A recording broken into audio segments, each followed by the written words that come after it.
Level 1. The realization.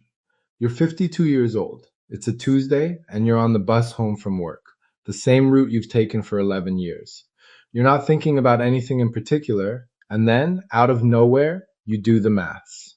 Not on paper, in your head. How much you've got saved, how much you make, how much longer your body can actually do this job.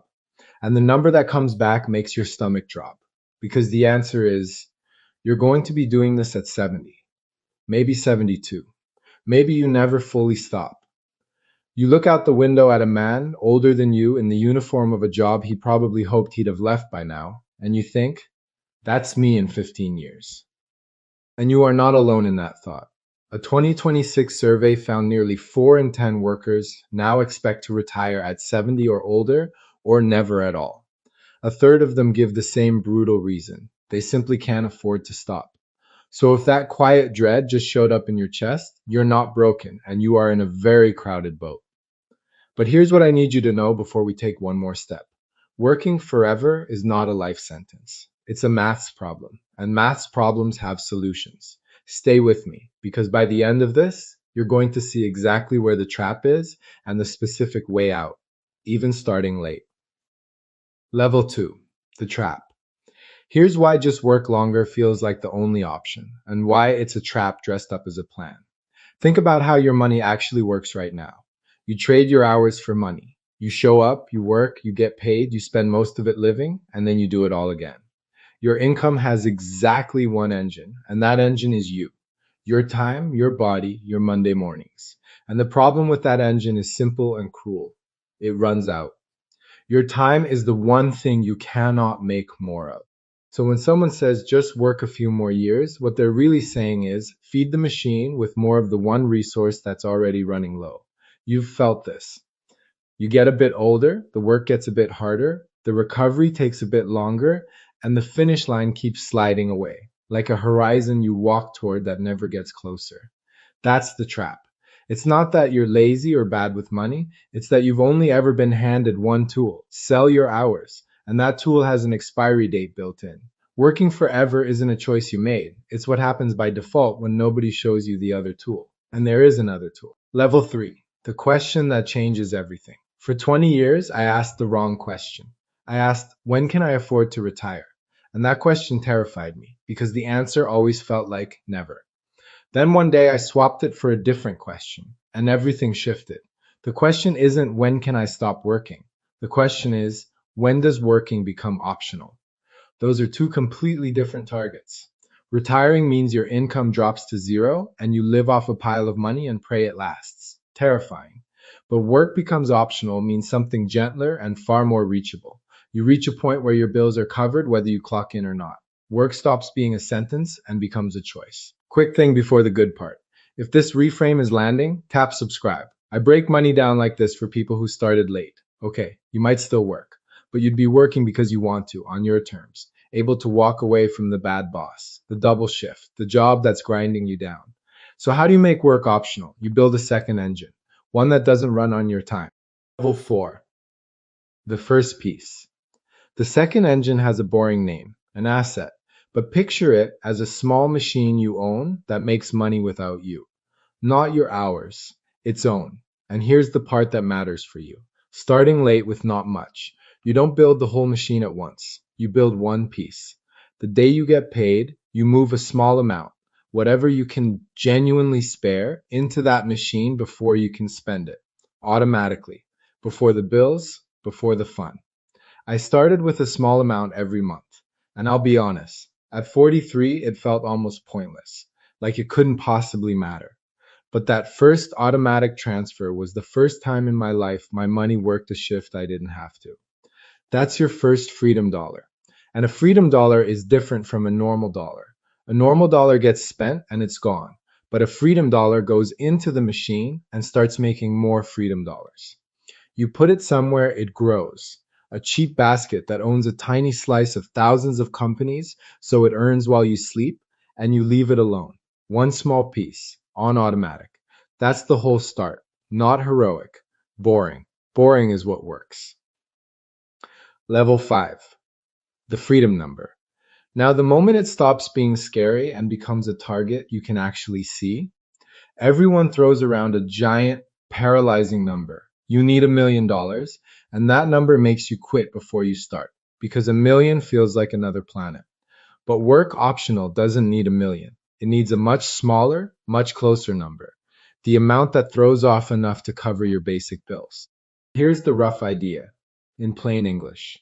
A healthy machine can pay you roughly 4 or 5 cents a year for every dollar inside it, without you ever touching the machine itself, just the fruit it drops. So flip it around. Whatever your basic monthly bills are, that's what your machine needs to cover. And that number is real, and it's reachable, far below the scary million, especially since the machine only needs to cover your essentials while a bit of part-time work or a pension covers the rest. That's the secret nobody says out loud. You don't need to replace your whole income to make work optional. You just need to cover enough that the paycheck stops being the thing holding a knife to your throat.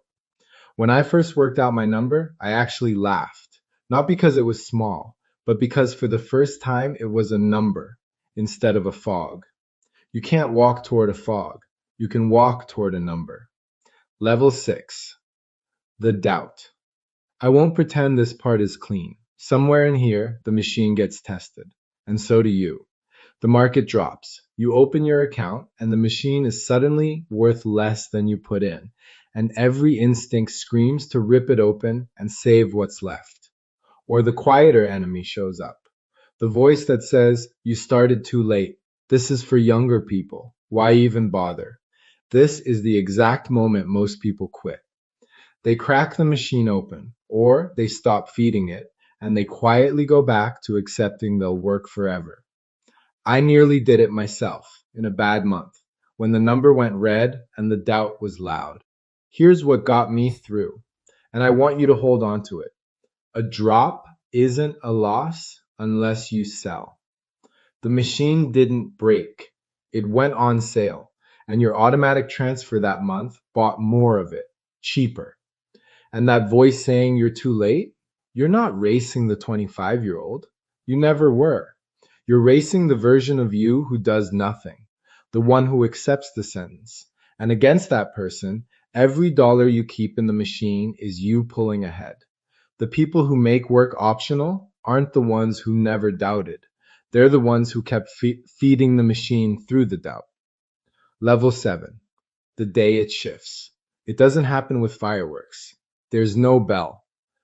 One day, a few years in, you're looking at your accounts and you realize the machine is now quietly covering a real chunk of your bills on its own. Not all of them, maybe a quarter, maybe a third, but enough that something changes in how you stand. The double shift you always said yes to because you needed the money, you say no to it. The job that was grinding you into dust, you realize you could leave it and survive because the machine has your back for part of it now. You drop from 5 days to 4, or you finally say the thing to the boss you've been swallowing for a decade. That's the shift. The sentence quietly turned into a choice. You're not fully free yet, but I get to decide. And if you've spent your whole life feeling like your job owns you, you will feel that difference in your entire body.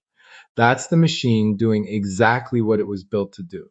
Not making you rich overnight, but slowly buying back your own time. Level 8. Where you land and the truth. Picture yourself at 65. In one version, the default, the one from level 1, you're still clocking in because you have to, watching a horizon that never got closer, tired in a way sleep doesn't fix. But in the version where you started the machine, even late, even scared, even with almost nothing, you're 65, and maybe you're still working.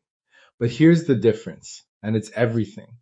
You're working because you want to, not because a bill is holding a knife to your throat.